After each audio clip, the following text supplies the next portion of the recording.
Hello everyone, welcome back on my YouTube channel.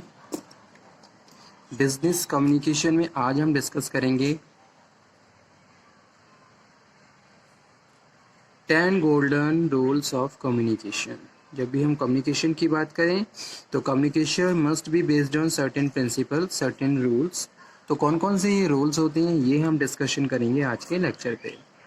Last lecture में जो topic discuss किया था आई होप आपको समझ में आ गया होगा, आपने वो टॉपिक अटेंड भी किया होगा। तो जिस भी स्टूडेंट ने वो टॉपिक अटेंड नहीं किया है वो दोबारा से उसको एक बार अटेंड कर लीजिए, क्योंकि एग्ज़ाम के पॉइंट ऑफ व्यू से वो टॉपिक इम्पॉर्टेंट है। ठीक है, तो आइए लेट्स कवर कौन कौन से ऐसे गोल्डन रूल्स हैं जो आपके कम्युनिकेशन को और ज़्यादा इफ़ेक्टिव बना देते हैं और आपका कम्युनिकेशन ऑब्जेक्टिव फुल हो जाता है। ठीक है, तो जब भी हम बात करते हैं कम्युनिकेशन की, सबसे पहले चीज़ यही होती है कि भाई स्पीकिंग और लिसनिंग प्रॉपर होनी चाहिए। कम्युनिकेशन में स्पीकिंग और लिसनिंग दोनों ही फैक्टर इंपॉर्टेंट रोल प्ले करते हैं। ठीक है, एक तरफ क्या है, स्पीकर है जो क्या कर रहा है, स्पीकिंग कर रहा है, और सेकंड वन क्या है, listening. Speaking and listening is very important terms of the communication, because if there is a proper speaking and there proper listening, entire communication will be meaningful. Okay, और जो भी आपका ऑब्जेक्टिव है आप बहुत easily achieve कर सकते हो। जब भी सेंडर कोई मैसेज सेंड कर रहा है तो receiver first listen carefully what message is sent by the sender, okay, and also decode that message according to the interest of the sender also. अगर मुझे कोई इन्फॉर्मेशन, मेरे पास कोई इन्फॉर्मेशन आ रही है, कोई इन्फॉर्मेशन मैं रिसीव कर रहा हूँ, तो उस इन्फॉर्मेशन को मैं बहुत केयरफुली लिसनिंग करूँगा और उसको फिर डिकोड करूँगा according to the interest of the sender. Sender ने किस इंटरेस्ट और किस इंटेंशन के साथ वो मैसेज मुझे सेंड किया है, सेम उसी इंटेंशन में समझने के लिए मुझे उसको प्रॉपरली सुनना होगा। ठीक है, और उसको समझना होगा। So there must be proper listening and understanding what kind of intention and what is the message and which क्या मैसेज सेंडर ने सेंड किया है। ठीक है, सो कम्युनिकेशन बेस्ड होता है सर्टेन प्रिंसिपल्स पे। अगर मैं बिजनेस कम्युनिकेशन की बात करूं तो बहुत सारे ऐसे इंपॉर्टेंट प्रिंसिपल्स होते हैं, रूल्स एंड रेगुलेशंस होते हैं जो फॉलो किए जाते हैं in the entire communication process, so you can achieve your communication objective more and more effectively and efficiently. Okay, so effective communication must B established with the help of certain principles and golden rules. तो कौन कौन से rules हैं?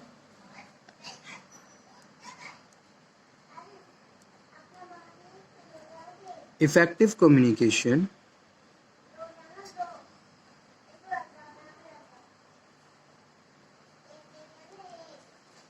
must be established with help of 10 golden rules. ठीक है, so first one क्या है? First one rule है objective for communicating. Objective for communicating. Okay, so first principle and first rule is objective of for communicating. Whenever you sending any information, first of all you have to clear your objective. आपको अपना objective clear करना होगा कि भाई क्यों आप इसको, इस मैसेज को क्यों डिलीवर कर रहे हो। अगर आप किसी भी एक पर्सन से बातचीत कर रहे हो, कम्युनिकेशन कर रहे हो, तो उसके पीछे आपका पर्पस क्या है, आपका ऑब्जेक्टिव क्या है, that objective you must be clear. Okay, so according to that you can change, precise, convert the message into meaningful sentence and send to the receiver. Okay, तब जाके आप क्या करोगे, उसी हिसाब से मैसेज को चेंज करते हो, मैसेज को एक तरीके से डिज़ाइन करते हो और उसको फिर सेंड करते हो रिसीवर को। ठीक है, तो सबसे पहला गोल्डन रूल यही है कि भाई आपको अपना ऑब्जेक्टिव क्लियर होना चाहिए। जैसे आप कहीं पे भी कोई लेक्चर डिलीवर कर रहे हो, कोई प्रेजेंटेशन दे रहे हो, अगर मैं बिजनेस की बात करूं, आप किसी प्रोजेक्ट पे काम कर रहे हो, ठीक है, तो जो भी प्रोजेक्ट है उसके रिगार्डिंग आप प्रेजेंटेशन दे रहे हो, तो आपको पता है कि भाई आपका प्रोजेक्ट है और आपको अपना कम्युनिकेशन का ऑब्जेक्टिव भी वहाँ पे क्लियर है कि भाई जितने भी क्लाइंट्स हैं उनके साथ जो भी आपका कम्युनिकेशन है उसके पीछे पर्पस क्या है, that purpose must be clear. तो इसी तरीके से मैं किसी भी एक कॉमन कम्युनिकेशन की बात कर रहा हूँ, कोई भी है, कोई भी बंदा है, कोई भी पर्सन है, जब भी वो कम्युनिकेशन कर रहा है ऑब्जेक्टिव क्लियर होना चाहिए। उसी के हिसाब से फिर आप क्या करते हो, अपनी माइंड्स इंटेंशंस या फिर जो भी आप वर्ड्स यूज़ कर रहे हो, जो भी चीज़ें आप अपने एंटायर कम्युनिकेशन प्रोसेस में यूज़ कर रहे हो वो एक्यूरेटली कर सकते हो, ठीक है। और वो वहाँ पे एक वैल्यू भी क्रिएट करती हैं। सेकेंड है clarity of language, clarity of language. तो सेकंड जो प्रिंसिपल है वो है क्लैरिटी ऑफ लैंग्वेज। लैंग्वेज में क्लैरिटी होनी चाहिए, ठीक है। आप जिस भी लैंग्वेज को सिलेक्ट कर रहे हो that language must be known by you as well as your target audience also, ठीक है। यानी कि रिसीवर, जिस भी लैंग्वेज को आप यूज़ कर रहे हो वहाँ आपको यह इंश्योर करके चलना है कि भाई जो रिसीवर है उसको वो लैंग्वेज समझ में आती है या नहीं आती है। You have to select appropriate language according to the interest of the receivers. Receiver के हिसाब से आपको लैंग्वेज को सिलेक्ट करना है। रिसीवर किस में कंफर्ट है, रिसीवर किस लैंग्वेज में अपना इंटरेस्ट दिखा रहा है, ठीक है। तो वही चीज़, और लैंग्वेज मस्ट बी क्लियर होनी चाहिए, ठीक है। उसके बाद नेक्स्ट है क्वांटिटी ऑफ सब्जेक्ट मैटर। तो इसके लिए हम क्या करते हैं, मैसेज को कंसाइज कर लेते हैं।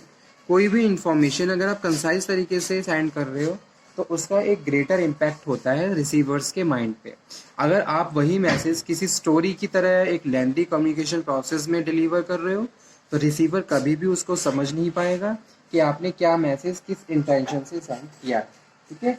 तो इसके लिए मैसेज का आपको ऑब्जेक्टिव क्लियर होना चाहिए और मैसेज को आपको क्या करना है, उसका जो क्वांटिटी सब्जेक्ट मैटर है उसको भी आपको डिसाइड करना है कि भाई क्या कितना मैसेज आपको रिसीवर तक भेजना है, ठीक है। उसकी कितनी क्वांटिटी होनी चाहिए। नेक्स्ट है adequate medium. Proper medium and channel you have to select according to the communication objective and the target audience. Adequate medium, ठीक है। तो जो भी आप मेथड यूज करोगे method must be selected according to the environment, according to the purpose of communication and according to the interest of the receivers also, ताकि आपका communication और ज़्यादा इफेक्टिव बन सके और प्रॉपर चैनल के थ्रू आप मैसेज को ट्रांसमिट कर सको, ठीक है। उसके बाद नेक्स्ट है positive atmosphere. Whenever you communicate with other person you have first of all you have to make and a positive environment. आपको पॉजिटिव एनवायरनमेंट वहाँ पे क्रिएट करना है। जितनी ज़्यादा पॉजिटिविटी रहेगी उतने ही ज़्यादा मैसेज आप अपने जितने भी रिसीवर्स हैं उनको अंडरस्टैंड करवा सकते हो, ठीक है। So positive atmosphere must be create by the Sanders. इसके लिए बहुत सारी ऐसी चीज़ें होती हैं जैसे कि आपने प्रॉपर फैसिलिटीज़ वहाँ पे अरेंज की हुई हैं, ठीक है। आपका पोलाइट कम्युनिकेशन है। उसके बाद नेक्स्ट है listening position. Listening position must be appropriate according to the principles of listening, okay.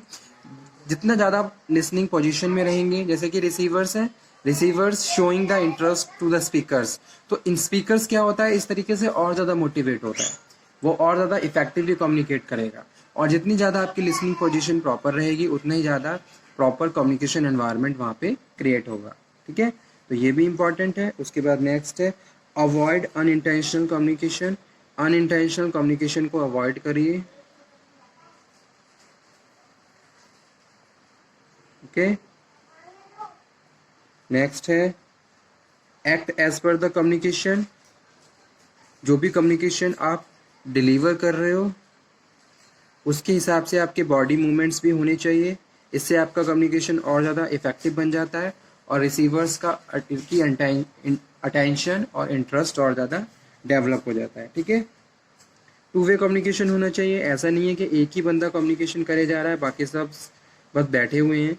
There will be a proper two way communication. Two way communication से क्या है, कंटेंट और ज़्यादा डेवलप हो जाता है, ठीक है, एरिया बढ़ जाता है कम्युनिकेशन का। और उसके बाद लास्ट है मैच्योर। मैच्योर कम्युनिकेशन स्किल्स होने चाहिए आपके। जो भी मैसेज आप जो भी इंफॉर्मेशन या कुछ भी अपने वर्ड्स अपने माउथ से जो भी वर्ड्स आप कम्युनिकेट कर रहे हो वो वर्ड्स उनका मीनिंग उनकी इंटेंशंस अप्रोप्रिएट होनी चाहिए, ठीक है, मैच्योरिटी के साथ। ऐसा नहीं है कुछ भी आपने कम्युनिकेट कर दिया, इट डजंट मैटर कि उसका क्या इफेक्ट पड़ेगा रिसीवर्स पे। तो इन सब चीज़ों का ध्यान देना चाहिए। Mature communication with skills, proper skills, आपके कम्युनिकेशन स्किल्स शार्प होनी चाहिए। As well as you have to know also कि भाई अगर आप कुछ भी इंफॉर्मेशन डिलीवर कर रहे हो तो उसका क्या इम्पैक्ट पड़ रहा है आपकी पर्सनैलिटी पे, आपके एटीट्यूड पे, अदर पर्सनस के एटीट्यूड पे, ठीक है। So these are the golden rules related to the meanings and communication, okay. Objective for communicating: clarity of language, quantity of subject matter, adequate medium, positive atmosphere, listening, positive, avoid unintentional communication, act as per communication, two-way communication, mature communication with skills. So, okay students, thank you very much. Today's topic has completed. Okay, next lecture में हम फिर से बात करेंगे एक नए topic पे. So once again I am saying, if you have any problem, any doubt in the any subject or any topic of business communication, then you can again discuss. Start your revision from first unit to the last, and जो भी topics आपके problems हैं आप उनको note down कर लीजिए और उनको communicate करिए, ठीक है। दोबारा से discussion करेंगे। तो इस तरीके से हमारा ये टॉपिक फिनिश हुआ। नेक्स्ट लेक्चर में हम फिर से बात करेंगे एक नए टॉपिक पे जो कि होगा barriers to communication. Barriers to communication is also very important question from the exam point of view, so please note down this type of question and make a proper list so you can use that list during your examination time, okay.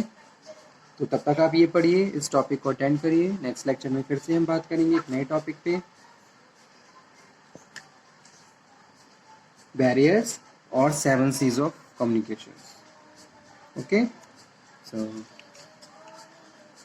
इस तरीके से हमारी ये unit खत्म हो जाएगी, meaning and objective of communication, और फिर हम आ जाएंगे हमारी नेक्स्ट यूनिट पे जो कि है कम्युनिकेशन के टाइप्स या फिर classifications,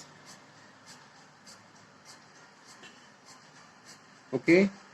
so okay student, thank you very much. हमेशा मोटिवेट रहिए, always be motivated, be healthy. Thank you.